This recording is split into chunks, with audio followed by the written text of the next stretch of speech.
Sports Professor Rick Horrow, inside the $1.3 trillion business of sports.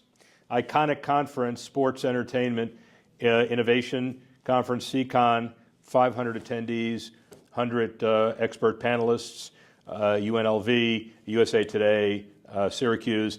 This is the can't miss conference that's going to be even more can't miss in the future. 2-3 years from now, people are going to say, if you weren't here, you have no thought leadership capabilities, and it's going to crowd some of these other conferences out. One of the best things about the turbulent business of sports is you have people here who are talking about how to set it straight. Can't always set it straight, but you can sure talk about it. Sean Giancola, the publisher and CEO, New York Post, thanks for being here. I appreciate it. Really appreciate, obviously, your skill and your brain power at a time where the industry most needs it, quite clearly. Let's start with the hardest thing, given the fact that you are, I think fair to say, one of the icons in the industry, clearly publishing and being involved in one of the last vestiges of a piece of paper that reaches hundreds of millions of people. Yep. What direction generally is the industry going? We'll start there. Well, publishing is, I was on a panel earlier today. I think publishing is at a crossroads. There's an inflection point right now. I mean, we reach 80 million people across all our websites. Our sports reaches 20 million people alone. But the way we produce content is going to be affected by AI and about with the platforms and other distribution. I'm optimistic. I'm optimistic that quality journalism is going to find its place, and it's going to continue to find the audiences that want quality journalism, whether it's sports or it's entertainment or it's news. And we're working hard to create products to deliver that. What is the biggest change you've seen in the industry, and obviously the paper you've done it yourself, since you took over in 19? The biggest change is the proliferation of different places to find your content. When I got there, it was a paper and it was a single website. Today, we're on Instagram, TikTok, Facebook. We've got multiple sports podcasts, multiple news podcasts on Spotify, Apple. We've got a radio show on XM satellite radio. So the proliferation of where our content now lives than it did 10 years ago. And I think it's going to continue that trend.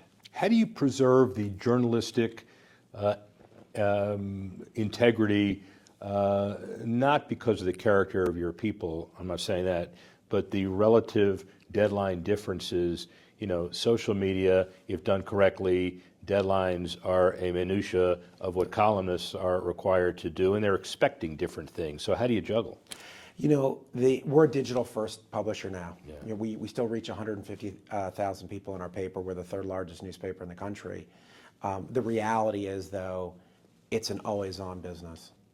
And yes, we have to put the paper together. The first edition is put together at around 11 o'clock. The last edition is put together around 1 in the morning. But we have round the clock now. We have people overnight.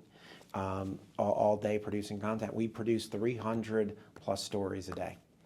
So it's a digital first. It's always on, and that's part also that the appetite's there. Yeah. The appetite's there for what's going on immediate. And the sports world, there's things going on all the time. The entertainment world, there's something. So it's exciting and fun, and I love that we're a little bit of a zeitgeist because we have such an iconic brand that we can have fun with it. Your zeitgeist can transcend a lot of the old, bitter mullet rapper journalists who disdained social media until they were on the way out looking in. Right. And do you write differently? Do you think differently now because you're dealing with a limited attention span audience versus those that want to sit there Sunday and open the fold? Well, if you know, I'll tell you the angle the Post takes, right? Okay. We own the Journal. We're part of News Corp. News Corp and the Journal love the Journal, their quality, what they do. What they will do in 2,000 words, we'll do in 700. Yeah. We're bold headlines. We're going to get to the meat of it. We're going to do a velocity of articles. I think that's the difference of our publishing, acumen, and I think that's why we're so popular. Do we understand, and I kind of do it too, when you ask to summarize something in a minute, it requires a hell of a lot more discipline than summarizing it in 7 minutes. Absolutely. I think that's the other thing is like, unfortunately, the younger generation, everything is immediate. Yeah. And it's the right swipe, the left swipe, up and down. We've got to get better, though, at getting their attention longer. And that comes with, I think, producing more sticky content. And since we're sort of around sports today at the conference, I think sports can do that because I think sports creates more conversations and interactivity and opinion. Not that Washington, D.C. doesn't create some of that, but it's different in sports. And I think that's why we can have a lot more fun with it. And we're doing some things in our sports, creating, commenting, two-way conversations, exclusive memberships, things of that nature that has a little bit more stickiness to it. Is the reach versus influence discussion that we've heard here, including on your panel, that's a constant trade-off? Is that something that you deal with all the time? Absolutely. I think, like I said, I think there's 3 buckets. I think there's engagement, there's authority and value, and then there's scale. And I think you have to balance each one of them. What I say in our newsroom, we don't look to monetize every piece of content. There's some contents that you have to do, and then there's content that you need to do. And I think there's a difference. And I think that runs across all the different verticals that we cover. As one of the guardians of journalistic integrity, hopefully forever, which bucket is most at risk in this new journalistic world? I think it's the need.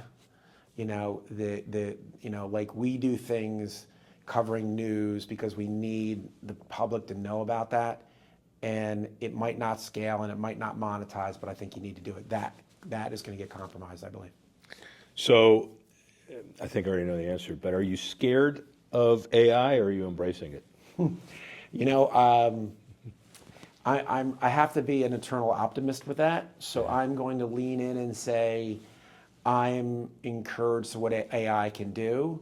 I will say that we've got a long way to go in publishing to figure out how we're going to harness that ability and that technology to work for us. I think it's going to be a trade-off of things. I do think the power of AI can help us, but I do think it would be remiss of me not to mention that it's a little bit scary when Google and OpenAI and Perplexity are putting out all this news that could replace some of the quality journalism that we produce every day. It also stifles or gives you the incentive to stifle creative thought sometime. Totally. And it also gives you the ability to feel like you can get away with stuff. Well, I think there's no, there obviously with these hallucinations and stuff, there's not real fact checking. Yeah. If ours don't get fact, we get sued. Right. So there's a big difference there. And I also think, and this is the optimist in me, I even think young generations, I have a 20-year-old, they still want personality and they still want creativity and a voice. And I think that doesn't come through with AI. AI gives you the facts and the dialogue that they think it should be, communicated through, but not the tenor of that DNA that we have. Yep. Is it important to focus on debate, disagreement, effective discourse back and forth? I know AI doesn't help that, but I would say a healthy tension in everything is important. And I think that's why earlier in my panel, I do think that we need news and we need content. AI can't replace everything because then there's no tension and healthy humans behind it. And I think that would be really challenging I hate to be over dramatic, but for society. Yeah, for society. Well, clearly. And let's get into the sports side of this just for a second. A lot of this is very specific, applies to everything. But on the sports side, there's a tension, or at least different dynamics. Friends like Mark Lazarus on the knee of Dick Ebersol. Storytelling is very important. Well, yeah, but if you got to cover Red Sox 3, Yankees 2, you don't have time for both. And if you got to condense it to somebody that wants it in 47 seconds, you really got some issues. Totally. We're erring on less about the score and more about the story. Okay. Because this is where I think AI and machine learning and things can really produce very formulaic things, scores, box scores, data, that sort of thing. They can't tell the story. And I do think the storytelling or their human ability to have that journalistic approach to things, I think that's what we hope can't be replaced. Interesting. I would overgeneralize and say, the Netflix of the world entered the sports market with a bang on the heels and in front of storytelling, full swing and all of that. But then they're buying rights, and so it's not just stories, it's the complement of both of those pieces. Well, I mean, they've got the scale, Yeah. they've got the quality, they actually have the technology, it's a pretty good product, and they have the distribution. I think, on a panel that I was with Chris Lick just recently, I think he was saying that, where will this go? I think it'll follow the money, it'll follow the distribution. But think about the investment that Netflix and Apple and everyone else is paying to create original content. Right. And we actually partner with them. We've created some series on the Yankees. We've done some things around crime. We've done some things around entertainment. So I do think there is always going to be an appetite for quality content. And I think those platforms will be the one engine fueling and paying for it. Broadly defined, rights fees, future of media payments, where are the biggest sources of revenues going to come from? Leagues? I think it's a combination of both. It's kind of where my business sits too. It's advertising and subscription. Yeah. You take a look at Netflix and you take a look at all the success that they've had. What do? They still have a big subscription model. They have an ad model now. They're buying rights, and then they're going to leverage advertising. So it's a convolution of that. The next level would be, and Amazon is obviously getting into the same business, is commerce, is actually transactional revenue. I think that will all culminate together. The transactional revenue piece, I know it's exacerbated, or at least it's influenced by teams getting more involved as a kind of full service organization. The whole merchandise ticketing, one operation. In my facility development world, when I was consulting in that, we have more design areas for TV studios in facilities than we've ever had before. Totally. Where is that all going? Yeah, I mean, you've got businesses now creating content, right? Whether it's teams. I even work with hospitals that now have studios in the hospitals to create content. Yeah. I mean, that's where things are going. And then the commerce side of it is, well, if I'm creating this content, I have this asset, I'm going to leverage the commerce side of it as well. We're trying to do that on the publishing side. I have relationship with ticket brokers. I have relationships with, the likes of Fanatics. I've got an e-commerce division. So publishers are facing the same thing. Do you have New York Post swag for all your employees? We do. Do they pay for it? The employees, we usually let them get away with it, but we're getting into. It's funny, the swag thing. We're also trying to get into selling our content. So if you have a favorite cover of the Post, whether it's a back cover of the sports or front cover, we're giving you the ability to replicate that, put it on your wall. That Michael Rubin. Oh God. Actually, where it really caught fire was Trump has multiple covers in the White House from the Post, framed. Yeah. Interesting. Obviously, something comes from there in some context. Yeah. What are you most afraid of in the industry? We touched on it. I think, I was speaking to a group of students recently, and one of them wanted to get into journalism, and he said, Sean, I'm worried about AI, and is there a future in journalism? And I said, I don't have all the answers, but the way I kind of explain this is, I've been in the business before there was internet. So I was in the magazine business. That's where I started. And then the internet came along. And then social media came along, and Google came along, and the platforms like Netflix came along. There's still a place for journalism. I just think we're going to have to evolve. AI is a little bit trickier than the internet, and then the platforms and the social media and the e-commerce that's come along. It's a little bit scary not knowing that we don't have control, right? As a publisher, right? When I worked in the magazine business, we had control. We produced the magazine, we delivered it to your house, we put it on the newsstand. We delivered the end-to-end and the consumer relationship. That's been mitigated by a lot of things. AI is setting up a middleman, and so is the social platforms that now take your content, or we produce it on their content, whether it's Facebook or Instagram or TikTok. So the challenge is how to remain competitive with your IP and your brand, at the same time evolve with the business. And when you say you have control over it, I get it. You've been through a lot of platform evolution. Do we feel like we have an evolution of what broadly defined truth is or not today, which transcends platform evolution? Right. And I would assume that would scare somebody in your business even more because you control that even less. Totally. But I was talking on a panel, I believe AI is going to power companies that are going to help signify truth, signify brand safety, signify things that we haven't been able to do that's hindered a little bit of the publishing business.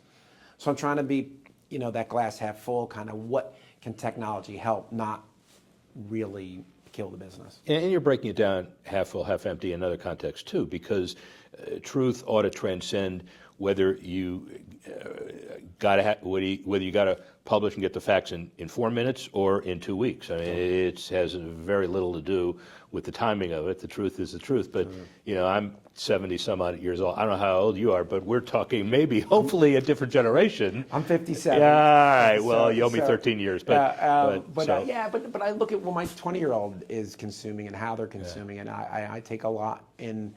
That kind of indicates me and gives me a little future where we got to go with the business. Yeah. How he consumes content and how the trade-off of value is. A couple of more sports-related questions. Sure. The integration of the whole full experience for the sports fan, the big issue that all owners grapple with in some context is, do we buy the networks or control the networks so we don't care if somebody comes to the games because they're watching on TV? Do we want the entertainment experience to be so immersive that people don't watch on TV and come to the games? How about doing both? I mean, is there going to be such a tension in the future? What do facilities look like? Is it going to be 30,000 for a baseball stadium as opposed to 45,000? There are a whole hell of a lot of questions, but that's the broad question. Yeah, I mean, listen, I'm a huge sports fan. I don't know that you're ever going to replace the feeling of being at a live event. And I think the trick is, I read an article today that said something like 40% of people would rather consume the highlights than actually watch the full game. That's not good for you. That's an intention problem, right? Yeah, it is. Right, for the world. But unfortunately, you got to deal with it. Yeah. Right? So with the small attention span that we're dealing with, I think what we need to do is, when the games are being played, and if you're not there, how do we create sticky content that people are want to get engaged in that they weren't at the game, whether they watch it on streaming or they're going to read about it? I think that's the trick that we have in the publishing world. Easier said than done, but Totally. It was consistent with your comment about let AI cover the balls and strikes and let you deal with the stuff beyond it. Exactly. I asked you, and we're obviously close to the end of this, but you were worried about certain things. What are you kind of most excited about? I've always loved evolution. I like a challenge that says, okay, you have a challenge, and what will it look like in the future? What I will say is I've been very fortunate to work for great brands. Mm-hmm. And I think it starts with a great brand. If you have a great brand, that's your foundation, because it's hard to build a brand. It's not easy to build product or distribution or content, but if you have a brand, those things become interesting and fun. And that's what I've done in my career. So if you ask me, is AI, is it going to be interesting? I say yes. We're building an app that I think is really going to be cool. It's going to allow people to immersively discover things that they love, whether it's the Yankees or it's New York politics or it's Page Six. And I think that's what's exciting, is a new way of delivering your brand. I talked to a lot of owners on camera and off, obviously friends who, pro sports owners, who feel like they are the steward of that particular brand until the next guy comes along, parentheses, that guy's going to pay a lot more than I did, but that's the deal. Do you feel like you're the steward of your brand in an evolving industry? Absolutely. I mean, I think the Post represents something, and it's a 200-year plus brand, and I take great, great respect for that, and also great authority and having to move that along and be successful with it. And I think we have a voice, and I think we have a DNA, and I think we have to take that and continue to move that forward so that it succeeds. I've seen legacy brands fail, and there's legacy brands that are very, very successful. We happen to have a lot of them: Wall Street Journal, Barron's, Market Watch, the Post, and I think we're stewards of those brands, and we have a responsibility to continue to make them successful.